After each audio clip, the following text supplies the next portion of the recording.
మీ business ఏదైనా మీ ఊర్లో promotion చేయాలంటే అది సుమన్ టీవీతోనే సాధ్యం. ఇప్పుడే సంప్రదించండి. ప్రస్తుతం తిరుమల వెంకన్న లడ్డు చుట్టూనే ఏపీ రాజకీయాలు తిరుగుతున్నాయి. నిన్న సీఎం చంద్రబాబు చేసినటువంటి వ్యాఖ్యల నేపథ్యంలోనే ఒక్కసారిగా అటు వైసీపీలో హీట్ పుట్టిస్తోంది.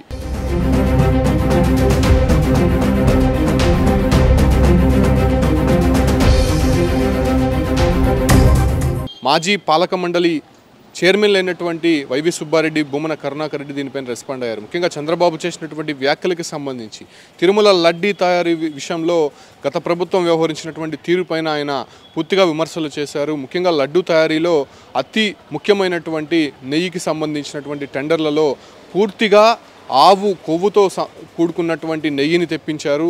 సో ఆ కారణంగానే లడ్డు నాణ్యత, రుచి అనేది పూర్తిగా తగ్గిపోయింది. భక్తులు దీనిపైన అనేక సార్లు ఫిర్యాదు చేశారు. అప్పుడున్నటువంటి ప్రతిపక్షాలు కూడా దీనిపైన గొంతెత్తాయి. కాకపోతే అప్పుడున్నటువంటి ప్రభుత్వం కూడా ఏకపక్షంగా వ్యవహరించి వాళ్ళ సొంత కంపెనీలకి సంబంధించినటువంటి ద్వారా నెయ్యిని సరఫరా చేసే విధంగా అప్పుడు టెండర్లు పాడుకున్నారు. అయితే ఢిల్లీకి సంబంధించినటువంటి ఆల్ఫా అనేటువంటి కంపెనీ అప్పటి వరకు కూడా నెయ్యి సరఫరా చేసింది. అంటే 2021 మార్చి వరకు కూడా కర్ణాటక మిల్క్ ఫెడరేషన్ నందిని అనేటువంటి నెయ్యి చాలా క్వాలిటీగా ఉంటుంది. అది గవర్నమెంట్కి సంబంధించినటువంటి నెయ్యి.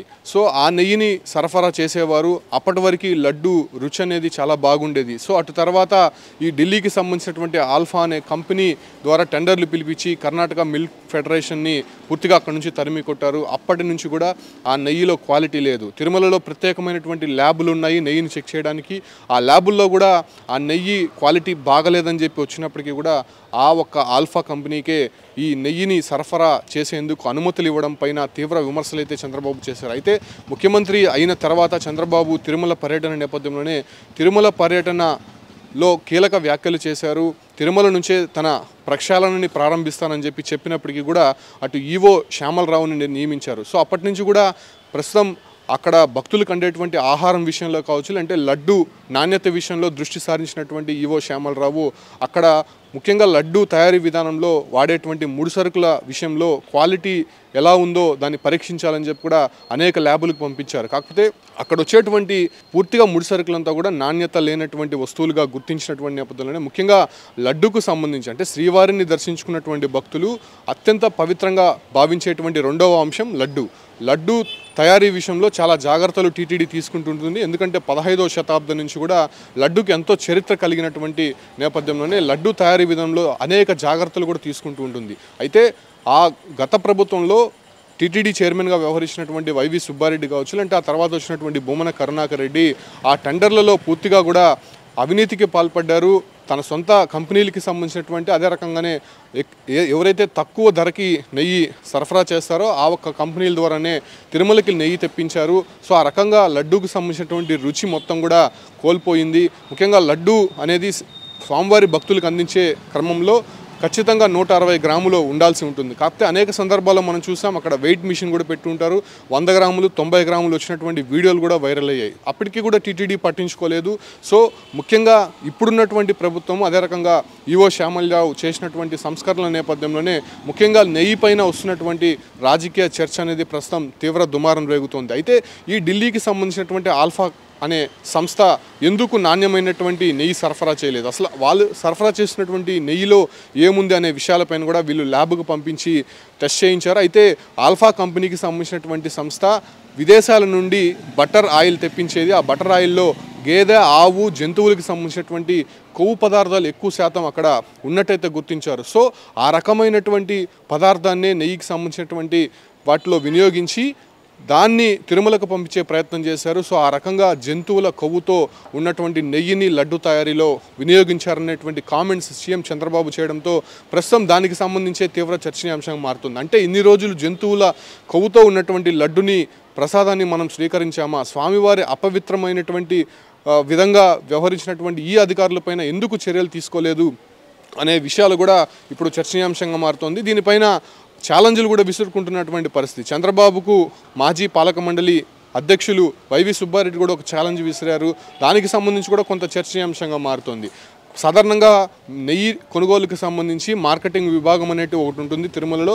6 నెలలకు ఒకసారి టెండర్ పిలిచి ఆ నెయ్యి క్వాలిటీ అదే రకంగా ఇచ్చేటువంటి ధరని వారు నిర్ణయిస్తారు. కాకపోతే అప్పుడు ఇచ్చినటువంటి నెయ్యికి సంబంధించి అంటే ఆల్ఫా కంపెనీ 400 24 రూపాయలకి అంటే అతి తక్కువ ధరకి ఇచ్చినటువంటి నేపథ్యంలోనే ఆ కంపెనీని ఖరారు చేశారు. కాకపోతే అక్కడ వస్తున్నటువంటి నెయ్యి క్వాలిటీ ఉందా లేదా అనే విషయాలు మాత్రం వాళ్ళు పట్టించుకోలేదు. క్వాలిటీ లేదని తెలిసే కావాలనే వాళ్ళు ఉద్దేశపూర్వకంగా నెయ్యిని తెప్పించారు.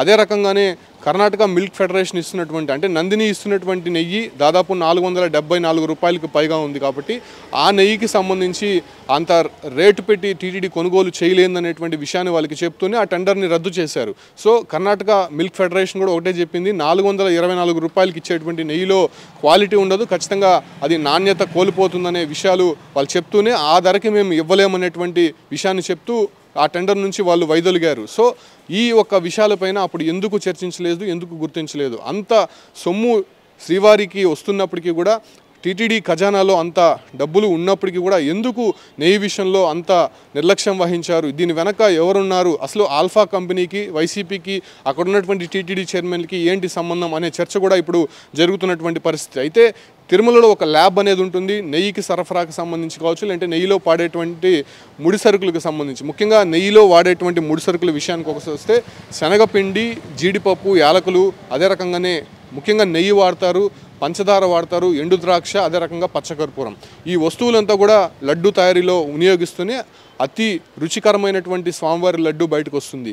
చాలా నియమనిష్టలతోనే అక్కడ ఆలయం లోపలే లడ్డు తయారీ చేస్తూ ఉంటారు. సో ఆ క్రమంలోనే స్వామివారి లడ్డు తయారీ విధానంలో వీళ్ళు వ్యవహరించినటువంటి తీరుపైన ప్రస్తుతం సర్వత్రా విమర్శలు అయితే వ్యక్తమవుతున్నాయి. అయితే చంద్రబాబు చేసినటువంటి వ్యాఖ్యలు కంప్లీట్గా గత ప్రభుత్వంలో ఉన్నటువంటి అధికారులు, అదే రకంగానే పాలక మండలి సభ్యులు, అధ్యక్షులు కర్ణాటక మిల్క్ ఫెడరేషన్ని తప్పించి ఢిల్లీలో ఉన్నటువంటి ఆల్ఫా కంపెనీ ఆ డైరీకి సంబంధించినటువంటి నెయ్యి కొనుగోలు చేశారు. అది కంప్లీట్గా జంతువుల ఫ్యాట్తో తయారు చేసినటువంటి నెయ్యి, దాన్ని వాడారనేటువంటి విషయం మాత్రం చంద్రబాబు చెప్పాడు. అయితే దానికి ధీటుగానే ప్రస్తుతం వైవి సుబ్బారెడ్డి కూడా ట్వీట్ చేశాడు. ట్వీట్కి సంబంధించి ఒకసారి మీకు వినిపించే ప్రయత్నం చేస్తాను. దివ్యక్షేత్రం తిరుమల పవిత్రతను, 100 కోట్ల మంది హిందువుల విశ్వాసాలను చంద్రబాబు నాయుడు దారుణంగా దెబ్బతీసి పెద్ద పాపమే చేశాడు. తిరుమల ప్రసాదంపై చంద్రబాబు చేసిన వ్యాఖ్యలు అత్యంత దుర్మార్గం. మనిషి పుట్టిన వారెవరు కూడా ఇలా మాట్లాడరు, ఇలాంటి ఆరోపణలు చేయరు. రాజకీయ లబ్ధి కోసమే ఎంతటి నీచానికైనా చంద్రబాబు వెనకాడరని మరోమారు నిరూపితమైంది. భక్తుల విశ్వాసాన్ని బలపరిచేందుకు తిరుమల ప్రసాదం విషయంలో నేను, నా కుటుంబ సభ్యులు ఆ దేవదేవుని సాక్షిగా ప్రమాణానికి సిద్ధంగా ఉన్నాం. చంద్రబాబు కూడా తన కుటుంబ సభ్యులతో కలిసి ప్రమాణం చేయడానికి వస్తారా అనే ఛాలెంజ్ అయితే వైవి సుబ్బారెడ్డి ఎక్స్లో పోస్ట్ చేశారు. అయితే గత పాలక మండలిలో జరిగినటువంటి నెయ్యి కొనుగోలుకు సంబంధించి అక్కడ జంతువుల ఫ్యాట్కి సంబంధించినటువంటి పదార్థాలు అక్కడ వాడారని చెప్పి నిరూపిస్తే ఖచ్చితంగా నేను అక్కడ స్వామివారి ఆలయం ముందు నేను నా కుటుంబ సభ్యులతో కలిసి ప్రమాణం చేయడానికి సిద్ధంగా ఉన్నాను. అదే రకంగానే చంద్రబాబు ఇది వాస్తవం అని చెబుతూనే తన కుటుంబ సభ్యులతో వచ్చి ప్రమాణం చేయడానికి సిద్ధంగా ఉన్నారా అనేటువంటి ఒక ఛాలెంజ్ని అయితే విసారు. ప్రస్తుతం ఇది తీవ్ర చర్చనీయాంశంగా మారుతోంది. ఎటు చూసినా కూడా లడ్డు చుట్టూనే రాజకీయం అంతా కూడా తిరుగుతుంది. అయితే దీనిపైన పూర్తిగా అటు వైసీపీ ప్రభుత్వం కానీ, లేదంటే మాజీ పాలక మండలి అధ్యక్షులు వైవి సుబ్బారెడ్డి కానీ, కరుణాకర్ రెడ్డి కానీ ఎలా స్పందిస్తారో చూడాల్సి ఉంది. కొద్దిసేపటి క్రితమే మాజీ పాలక మండలి సభ్యులు ఓవి రమణ కూడా దీనిపైన రెస్పాండ్ అయ్యారు. ఆయన పాలక మండలిలో గతంలో పనిచేశారు కాబట్టి అక్కడ ఉన్నటువంటి విధి విధానాలు, అదే రకంగా వాడేటువంటి ముడి సరుకులు, అక్కడ వ్యవహరించేటువంటి తీరు ఎలా ఉంటుందో ఆయన చాలా స్పష్టంగా చెప్పారు. ఈ క్రమంలోనే ఆల్ఫా కంపెనీకి సంబంధించినటువంటి కొన్ని ఆరోపణలు కూడా చేశారు. ఎందుకంటే లడ్డు తయారీ విషయంలో ఖచ్చితంగా నాణ్యత అనేది పూర్తిగా కోల్పోయింది. ఈ క్రమంలోనే